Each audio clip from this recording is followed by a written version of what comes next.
Graça e paz, amados irmãos, amadas irmãs, meu dileto amigo que está também nesta mensagem que vai ao seu coração nesta manhã, ou neste momento, a hora em que você ligar o seu celular. Nós vamos fazer uma leitura bíblica. Este é o programa A Palavra da Verdade e eu sou o pastor João Andrade. Vamos ler no livro de Apocalipse, no capítulo 20. São 15 versículos e nós vamos proceder esta leitura, que nos diz assim a palavra de Deus. Então vi descer do céu um anjo que tinha a chave do abismo e uma grande cadeia na mão. Ele prendeu o dragão, a antiga serpente, que é o diabo e Satanás, e o amarrou por 1000 anos. Lançou-o no abismo e ali encerrou e selou sobre ele, para que não enganasse mais as nações até que os 1000 anos se completassem. Depois disto, é necessário que seja solto por um pouco de tempo. Vi também tronos, e aos que se assentaram sobre eles foi-lhes dado o poder de julgar. E vi as almas daqueles que foram degolados por causa do testemunho de Jesus e pela palavra de Deus, e que não adoraram a besta, nem a sua imagem, e não receberam o sinal na testa nem nas mãos. Reviveram e reinaram com Cristo durante 1000 anos. Mas os outros mortos não reviveram, até que os 1000 anos se completassem. Esta é a primeira ressurreição. Bem-aventurado e santo aquele que tem parte na primeira ressurreição. Sobre estes não tem poder a segunda morte, mas serão sacerdotes de Deus e de Cristo e reinarão com ele durante os 1000 anos.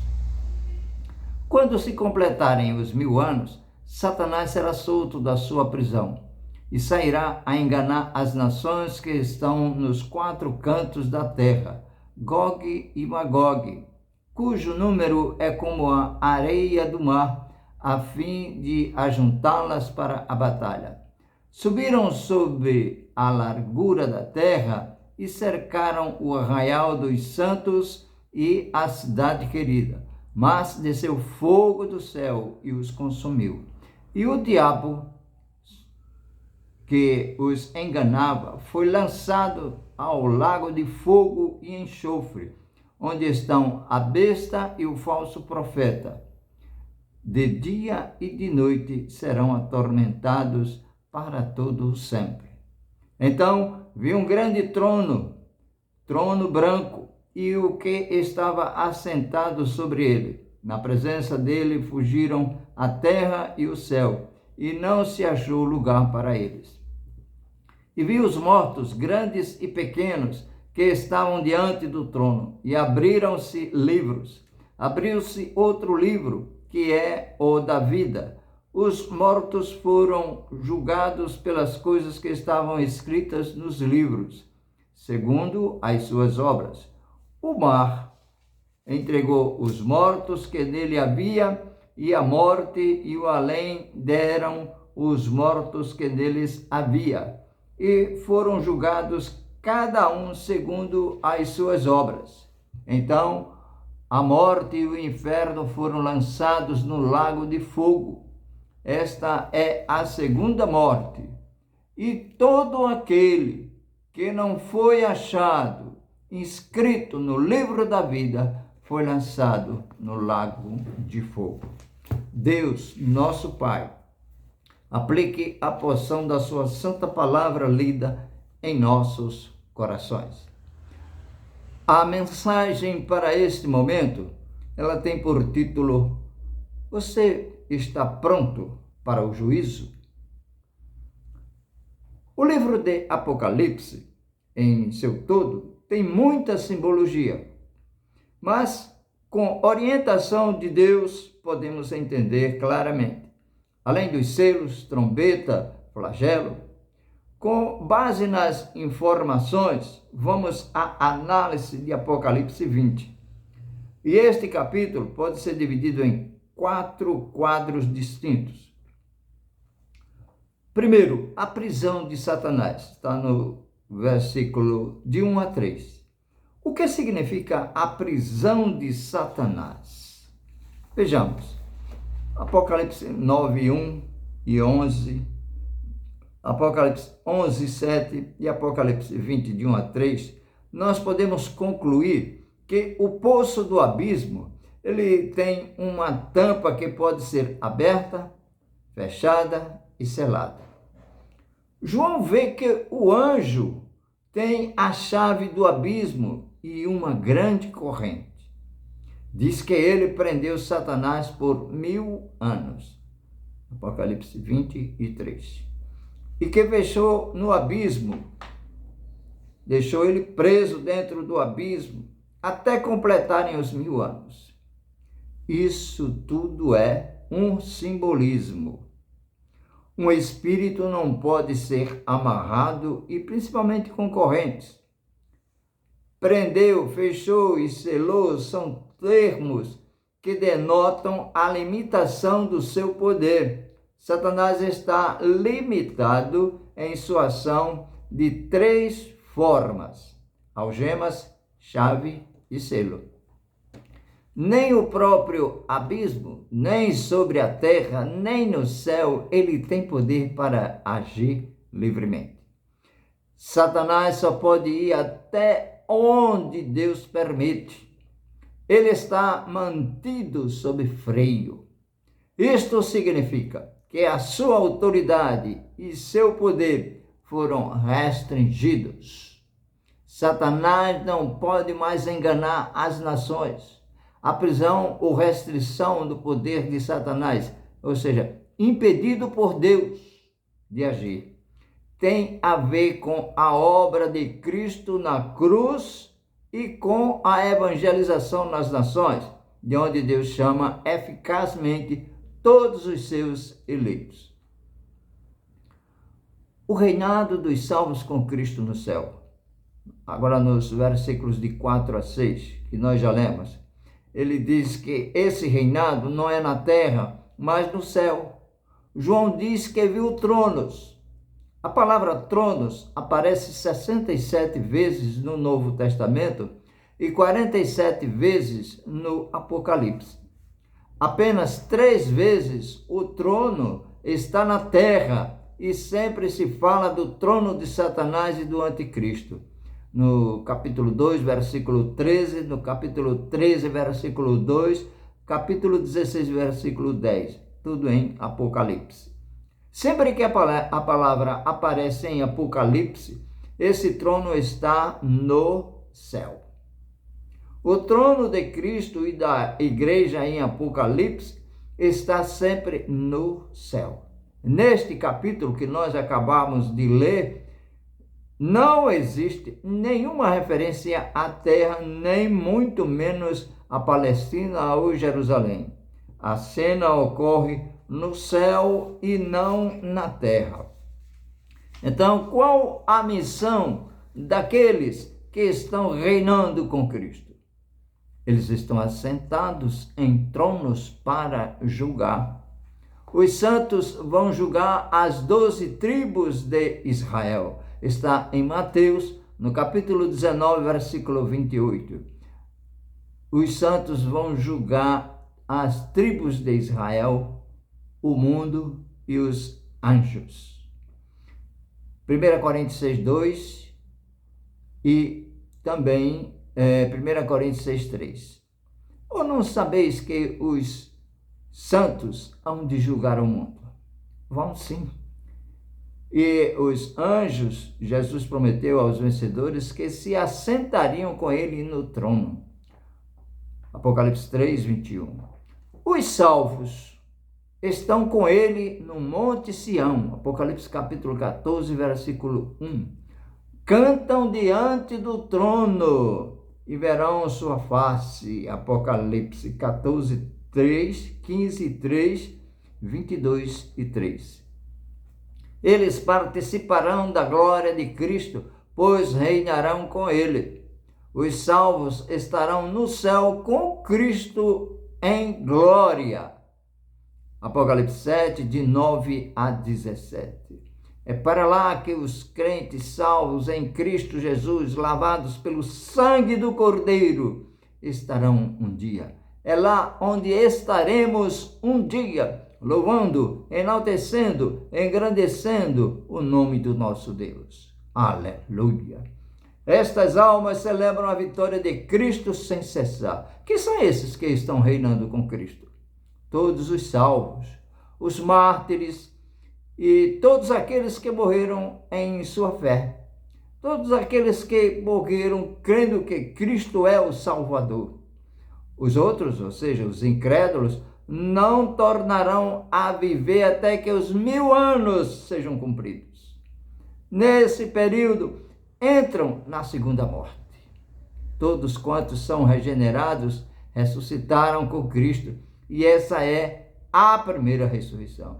A frase primeira ressurreição refere-se à ressurreição espiritual, uma forma de escrever o novo homem em Cristo que foi regenerado. A terceira parte do capítulo de Apocalipse, nos versículos de 7 a 10. A derrota final de Satanás. A derrota dos inimigos será repentina e completa, não demora. Apocalipse 20, de 9 a 10. Marcharam então pela superfície da terra e sitiaram o acampamento dos santos e a cidade querida. Desceu fogo do céu e os consumiu. O diabo, o sedutor deles, foi lançado para dentro do lago de fogo e enxofre, onde já se encontram não só a besta, como também o falso profeta, e serão atormentados de dia e de noite pelos séculos dos séculos, eternamente. Essa derrota imposta ao inimigo é uma ação direta de Deus. O apóstolo Paulo diz que Cristo matará o homem da iniquidade com o sopro da sua boca na manifestação da segunda vinda. Está em 2 Tessalonicenses, no capítulo 2, versículo 8. Diz assim: então será, de fato, revelado o iníquo, a quem o Senhor Jesus matará com o sopro de sua boca e o destruirá pela manifestação de sua vinda. O apóstolo João diz que o anticristo e o falso profeta são lançados no lago de fogo. Ainda diz que Satanás foi lançado no lago de fogo. Eles três são lançados juntos, são atormentados juntos para todo sempre. A derrota de Satanás será o ápice da vitória de Cristo. Como Satanás e o agente principal do mal, sua derrota é descrita em último lugar. Sua condenação é eterna. Satanás não é rei nem no lago de fogo. O fogo eterno foi preparado para ele e seus anjos. O lago de fogo é um lugar de sofrimento eterno, tanto para o corpo como para a alma depois do dia de juízo, onde está a besta e o falso profeta. O juízo final é a quarta parte do livro de Apocalipse. Aqui, vários pontos dignos de destaque. Apocalipse 20, de 11 a 15. Cristo, ele assenta-se no trono como juiz. O trono branco fala da santidade e da justiça do juiz e do julgamento. Diante dele, o próprio universo se encolhe. A terra será redimida do seu cativeiro. A terra não será destruída, conforme 2 Pedro 3:10, que diz: mas o dia do Senhor virá como ladrão de noite, no qual os céus passarão com grande estrondo, e os elementos ardendo se desfarão, e a terra e as obras que nela há se queimarão. Os mortos ressuscitam para o julgamento. Aqui não se trata apenas dos mortos ímpios, mas de todos os mortos, de todos os tempos, de todos os lugares. Depois da segunda vinda de Cristo para o juízo, não haverá mais nenhuma separação entre o corpo e a alma, nem no novo céu e na nova terra, nem mesmo no inferno. Os mortos serão julgados segundo as suas obras. Esse julgamento será justo e universal. Cuidado com o que você diz, cuidado para o que você olha, cuidado com o que você pensa, cuidado com as suas ações. Os livros serão abertos e todos serão julgados segundo o que está escrito nos livros. Os salvos serão avaliados, não julgados. Os salvos em Cristo Jesus, lavados pelo sangue do Cordeiro, os crentes em Cristo, não serão julgados, mas avaliados pelas palavras, pelas obras, omissão e pensamentos. A graça de Deus e a responsabilidade humana caminham juntas. Pelas obras, ninguém poderá ser justificado diante de Deus. Pelas obras, todos serão indesculpáveis. O juízo final será diferente dos tribunais da terra. Lá haverá um juiz, mas não jurados. Acusação, mas não defesa. Sentença, mas não apelo. A única maneira de escapar desse julgamento é confiar agora, nesse instante, no Senhor Jesus Cristo. João 5,24 diz: em verdade vos digo, quem ouve a minha palavra e crê naquele que me enviou tem a vida eterna. Não entra em juízo, mas passou da morte para a vida. Amados irmãos e irmãs, meu dileto amigo, o critério para a salvação não são as obras, mas a graça. Ninguém pode ser salvo pelas obras, por isso o livro da vida é aberto. Quem tem o nome escrito nele não é lançado no lago de fogo. Isso já nos mostra que os salvos estão participando desse julgamento. Os que não têm o nome escrito no livro da vida são lançados dentro do lago de fogo. Chama-se a segunda morte. Os tormentos dos inimigos de Deus e dos ímpios serão eternos. A Bíblia não ensina universalismo nem aniquilacionismo. Antes, fala de penalidades eternas. Procura buscar ao Senhor e servir ao Senhor. Servir ao Senhor com alegria. Deus é o nosso Pai Celestial. O desejo de Deus é que todos sejam salvos. Lorraine Boltner diz corretamente que a morte eterna não é a suspensão do ser, mas sim do ser feliz. Os sofrimentos dos ímpios no lago de fogo são indescritíveis. Lá em Lucas 16, do versículo 19 ao 31, assim nos fala. Ali será um lugar de choro e ranger de dentes. Mateus 13, 50, Mateus 22 e 13. Jesus diz que o tormento será eterno. O apóstolo Paulo diz: estes sofrerão penalidades de eterna destruição, banidos da face do Senhor e da glória de seu poder.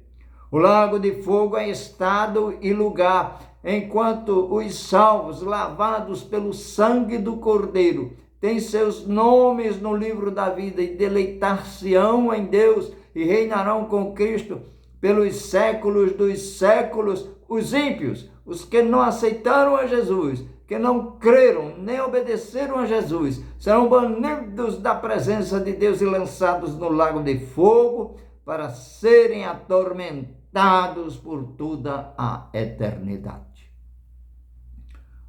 vou concluir. Você está preparado para o dia do juízo?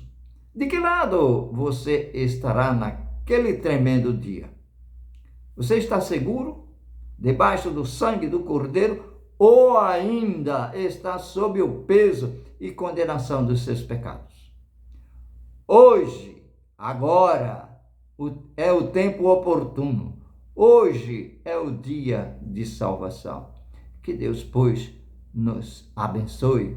Que Deus toque em seu coração. Se você ainda não tem Jesus, abra o seu coração e deixe a luz do céu entrar. Que Deus nos abençoe.